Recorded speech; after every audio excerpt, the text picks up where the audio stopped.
Tu sais très bien devenir celle dont les autres ont besoin. Avec certaines personnes, tu es rassurante, avec d'autres, tu es solide. Avec ton conjoint, tu fais attention à ne pas créer de tension. Avec ta famille, tu prends le rôle de celle qui comprend, qui apaise, qui tient. Avec tes amis, tu écoutes, tu conseilles, tu trouves les mots.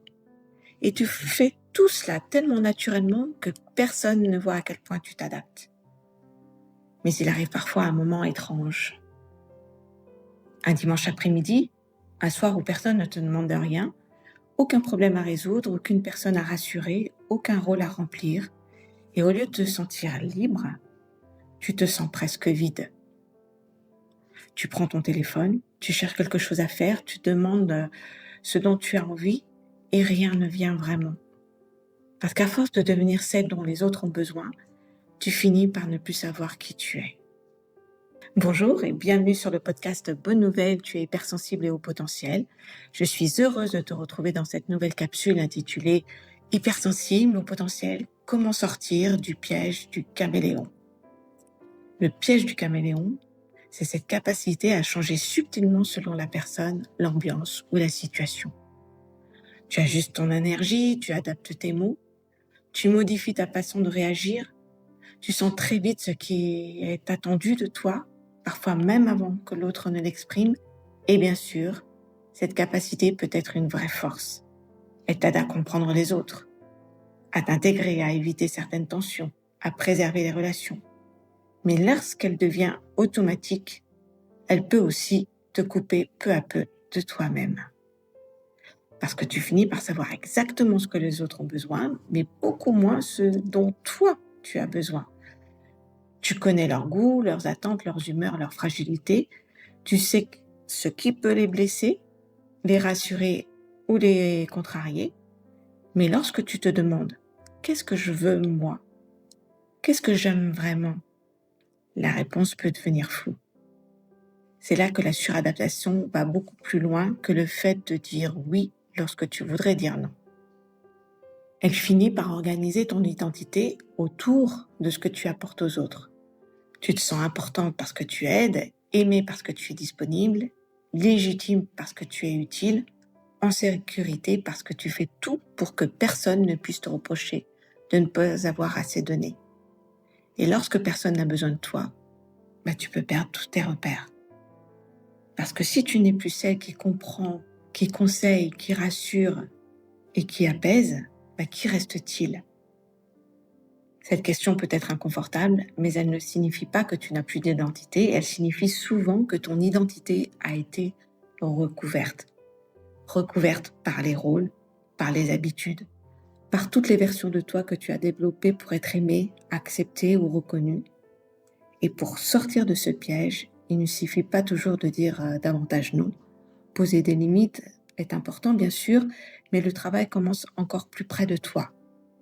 Il commence par réapprendre à exister lorsque personne ne te demande rien. Sans remplir immédiatement le silence, sans prendre ton téléphone, sans chercher quelqu'un à aider, sans te demander ce que tu devrais faire. Et revenir doucement vers 3 questions. Qu'est-ce qui est vivant en moi ? Qu'est-ce qui me ferait du bien ? Qui suis-je lorsque je ne cherche plus à être nécessaire ? Au début, les réponses ne seront peut-être pas claires, c'est normal. Quand tu as passé des années à écouter les autres avant de t'écouter toi, ta propre voix peut sembler très faible, mais elle n'a pas disparu. Tu peux commencer à la retrouver dans des choses très simples. Choisir une musique parce qu'elle te plaît, par exemple, ou décider d'un endroit sans demander d'abord l'avis de tout le monde. Faire quelque chose qui n'est pas utile, ni productif, ni destiné à quelqu'un. Exprimer une préférence. Dire « moi j'aimerais plutôt ça ». Ce soir, j'ai besoin de rester chez moi. Je ne suis pas d'accord. Voilà ce que je pense. À chaque fois que tu exprimes une préférence réelle, tu retrouves un petit morceau de toi.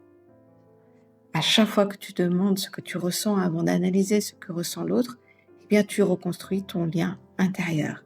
Et peu à peu, quelque chose revient.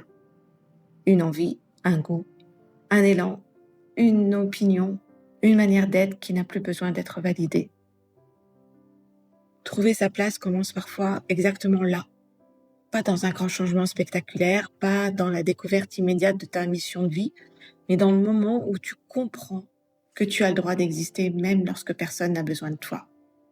Ta valeur ne dépend pas du nombre de personnes que tu aides, elle ne dépend pas de ta disponibilité, elle ne dépend pas de ta capacité à être celle qui comprend tout, qui porte tout ou qui apaise tout. Tu peux être aimé sans être indispensable. Tu peux avoir de la valeur sans être utile à chaque instant.